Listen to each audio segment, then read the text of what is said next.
to do now is we're going to put out this drum, and then we're going to come in for fuel. So we're going to come in and shut down for, well, probably 15 or 20 minutes anyway. So I wouldn't mix another drum until we land. I copy that. We'll wait till you're just about ready to go again, then we'll set another one up. Roger, thanks much. No problem. Mix and site clear.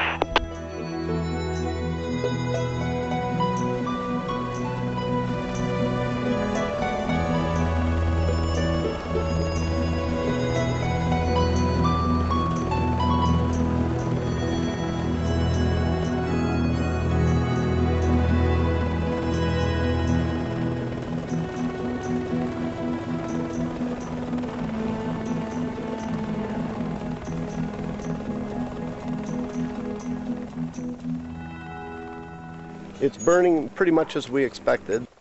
The blowdown fuels are burning really well, and the standing timber fire won't carry through standing timber. If it does, it's very low intensity fire. That'll help the red and white pine too, because we'd like to have some low intensity fire underneath the red and white pine stands. It creates a seed bed, and it takes away a lot of the competition for the young seedlings. So if we were to get that, it would be good. So the blowdown areas are burning really well, and it depends on how much hardwood, softwood composition you have. If you have a lot of conifer, it burns quite easily, and the more hardwood you have, the lower the intensity it is. South-facing slopes too make a big difference. So if it's south-facing or west-facing, they burn a lot hotter than the north-facing aspects and the east-facing aspects. So it's going good. We're about halfway through, and everything's working pretty well as planned.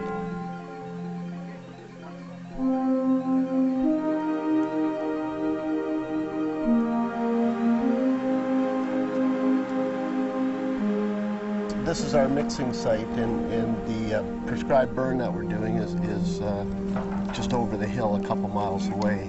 And this is where we're putting full drums on the torch. We're refueling the helicopter here, and this is like a staging area for us. So we're close to the perimeter of the fire, so we don't have a long turnaround time between drums. So we want to keep ignition going as much as possible. If we were to stop igniting, we lose our convection column or our smoke column, and everything falls over.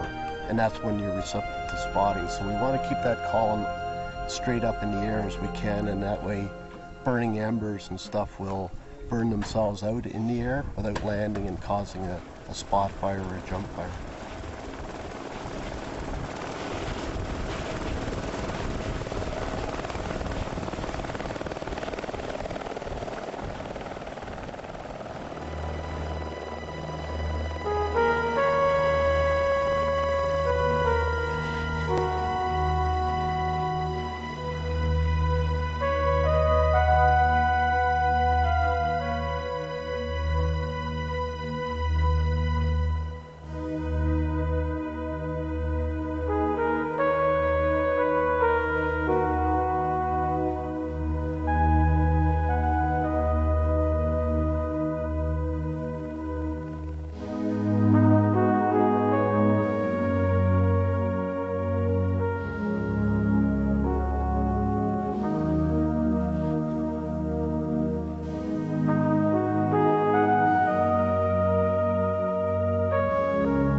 Fire integrates a whole myriad of things when it occurs on the landscape.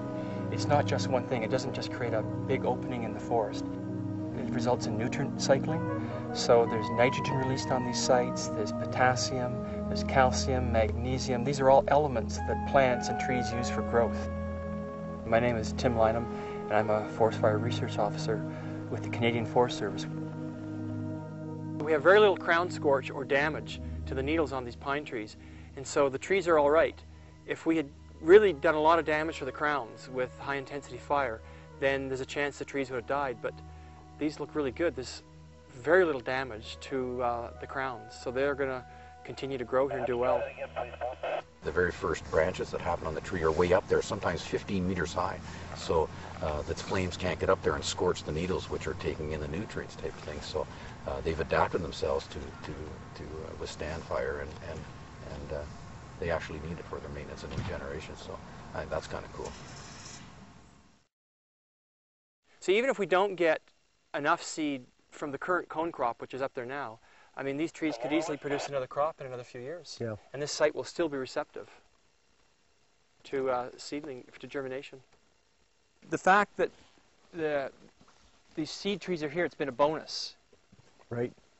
And they're pretty well scattered throughout this They're well scattered all over. So they should get good coverage.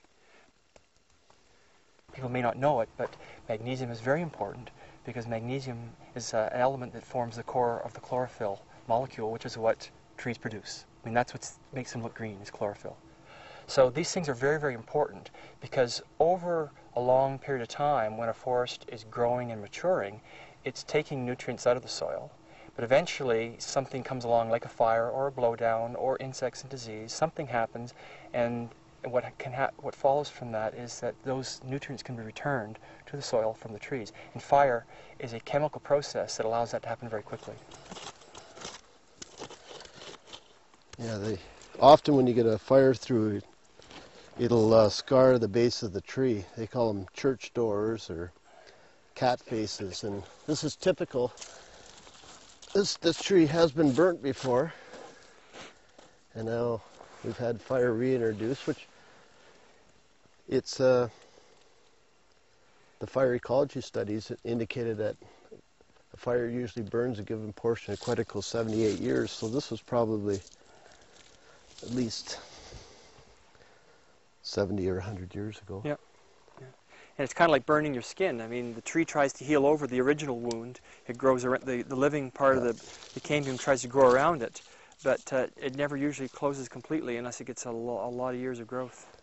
So then now we have another fire comes through and it burns the same scar again a little bit. It leaves a double scar if the tree survives, and this one, probably will.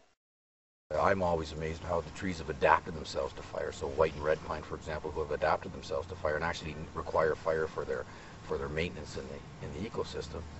They have very thick bark, so the fire doesn't bother them and kill them that way. Keep it down, Jay. Not everybody would come into this and say, This is beautiful. beautiful. This is beautiful.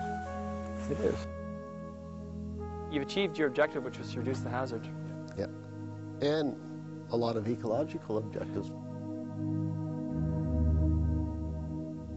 You folks were involved in a pretty significant event. This has not happened in a park in Ontario to this magnitude.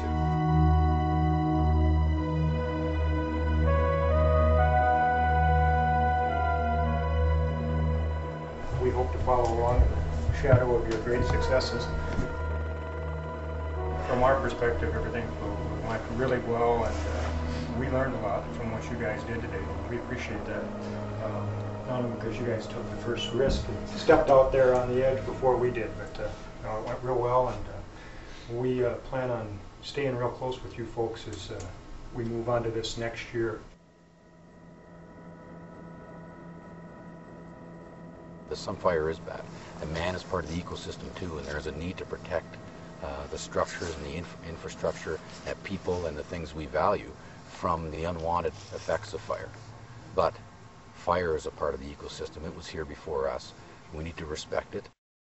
We can't just say, well, we're putting out every single fire because we changed the ecosystem processes. So my message is some fire is bad and a lot of fire is good as well. We need to recognize that.